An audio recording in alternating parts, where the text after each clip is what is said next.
შეერთებულ შტატებს ვუბრუნდებით ვაშინგტონიდან ეკა მაღალდაძეს ჩავთავთ ახლა ამერიკის ხმის კორესპონდენცის გვეტყვის რა ხდება ამ წუთას დასასრულს მიუახლოვდა ინაუგურაციის ცერემონია ტრამპი მიდის საით მიემართება ეს ეკა ახლა პროგრამის მიხედვით თეთრი სახლისკენ როგორც ვიცით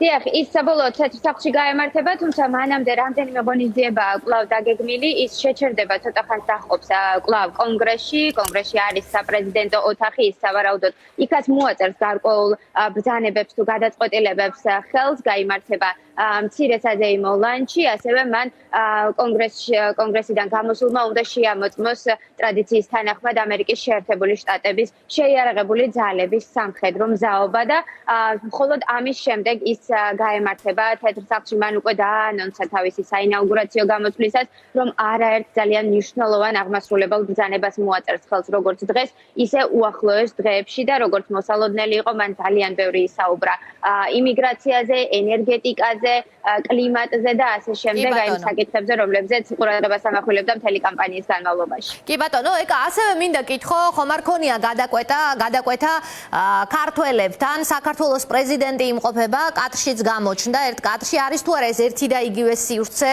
ხომ არ შეგინიშნავს, ყოველ შემთხვევაში ის პოსტავს, რომ იმყოფება ინაუგურაციაზე ამ წუთას, გარდა ამისა, საქართველოს ოპოზიციის წარმომადგენლები იმყოფებიან ასევე, როგორც ლელო, ასევე ფედერალისტები, ასევე გიორგი ვაშაძეც იმყოფება ადგილზე. რა გადაკვეთა აქვს მათ დღის განმავლობაში, ხომ არ იცი მათი დღის წესრიგი? ჩვენ დაახლოებით იმდენივე ვიცით, რამდენიც თქვენ გადაადგილება და ძალიან შეზღუდულია დღეს ვაშინგტონში, მათ შორის მედიისთვისაც იმ გუმბათის ქვეშ, ანუ კონგრესის მთავარი შენობის გუმბათის ქვეშ, სადაც ეს საზეიმო ცერემონია გაიმართა, ძალიან ბევრი ადამიანი ვერ მოხვდა. ეს იყო მხოლოდ 600-მდე ადამიანი, მაშინ როდესაც 200,000-ზე მეტ ადამიანს ელოდნენ კონგრესის წინ, თუ კი ეს ღონისძიება გაიმართებოდა ღია სივრცეში. ჩვენ არ შევხვედრივართ საქართველოს პრეზიდენტს ჯერჯერობით, თუმცა ვიცით, რომ ძალიან ბევრი კიდევ ღონისძიებაა დაგეგმილი, მათ შორის საზეიმო წვეულებები და ასე შემდეგ. ყოველ შემთხვევაში ეს ძალიან მნიშვნელოვანია ქართველი პოლიტიკოსების მონაწილეობა ასეთ ღონისძიებებში, რადგან უშუალოდ ერთ-ერთი შეხვედრების გარდა არსებობს თუნდაც არაოფიციალური, არაფორმალური თუნდაც წვეულებები, სადაც შესაძლებლობა ეძლევათ საქართველოს მოქალაქეებს თუ ქართულ პოლიტიკოსებს, რომ გააჟღერონ საკუთარი გზავნილები, ესაუბრონ საქართველოზე, უთხრან ის თუ როგორ სურთ, რა კონტექსტში სურთ, რომ ამერიკა ხედავდეს საქართველოში განვითარებულ პროცესებს და საერთაშორისო გავლენებს და საერთაშორისო არენაზე საქართველოს ადგილს. ეკა, ერთსაც კითხავთ, ჯო ვილსონი რაღაცნაირად ჩაბარდა თითქოს მას საქართველოს საკითხი კონგრესში, ის ყოველ დღე რამდენიმე პოსტს უძღვნის ამ ქვეყანაში მიმდინარე მოვლენებს, არის ძალიან კარგად ინფორმირებული, ის იყო მასპინძელი სალომე ზურაბიშვილის ვიზიტის დროსაც, რასაც თვალყურს ვადევნებთ ჩვენ. მან ცოტა ხნის წინ დაწერა, რომ ის შეხვდა ტრამპს, ესაუბრა საქართველოზე.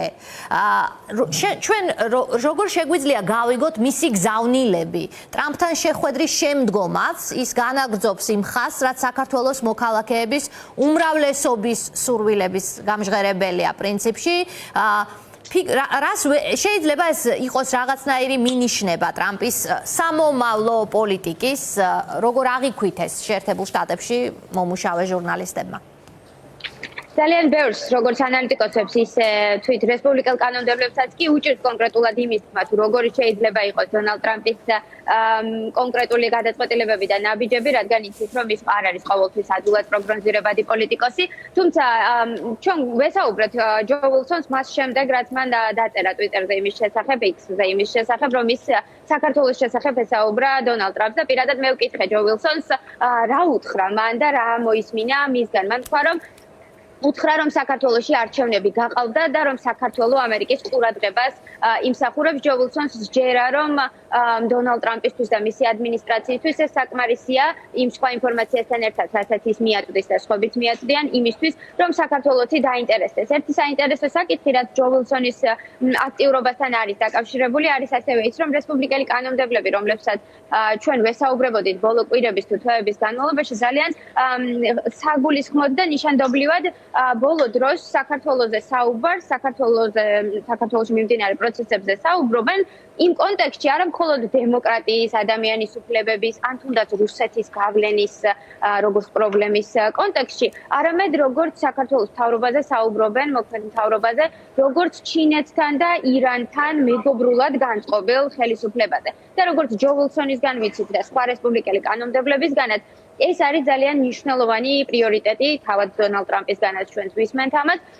რომ ეს იქნება მისი ადმინისტრაციისთვის ძალიან მნიშვნელოვანი პრიორიტეტი და რესპუბლიკელი კანონმდებლები გვეუბნებიან, რომ ჩინეთთან თუ ირანთან, ანუ ამერიკის მოწინააღმდეგეებთან აი ესეთი მეგობრული განწყობა და კეთილგანწყობა არ იქნება სასარგებლო იმისთვის, თუ როგორ დაინახავს დონალდ ტრამპი და მისი გუნდი საქართველოს. ყოველ შემთხვევაში შეგვიძლია ვთქვათ, რომ ბოლო დროს ვისაც ჩვენ ვესაუბრებით, ნამდვილად იგრძნობა ეს, რომ როგორც ჯო ვილსონის განცხადებებში, ისე სხვა განცხადებებშიც ფიგურირებს სწორედ აი ჩინეთთან და ირანთან მეგობრობაზე, პარტნიორობაზე განცხადებები. თქვენ ნახეთ, რომ სალომე ზურაბიშვილმაც იგივეზე ისაუბრა მედიასთან, რომ საქართველო არის ამერიკის ინტერესებში, მით უფრო მაშინ, როდესაც ამერიკამ არ უნდა დაუშვას თქვათ საქართველოში და კავკასიაში რუსეთის თუ ჩინეთის ინტერესების გამარჯვება.